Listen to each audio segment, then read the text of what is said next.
Today when I came back from the store, I noticed that my beautiful red passion vine on the side of the house where my undesirable neighbors live seems to be pretty much dead.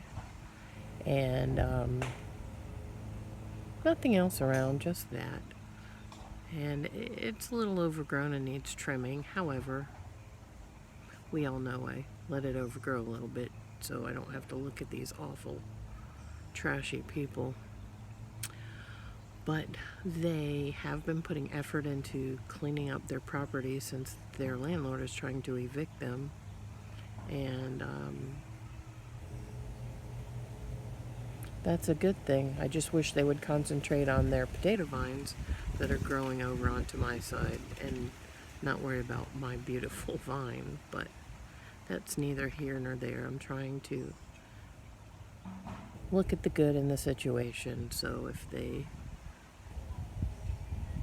put effort into cleaning up and not being such horrible neighbors, that'll be good.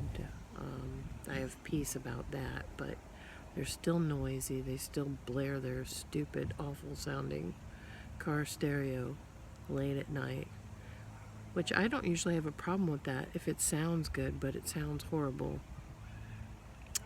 So it is what it is. I'm just trying to keep my peace and go from there. This is Lisa, your stylist, with a piece of me moment. Have a peaceful day.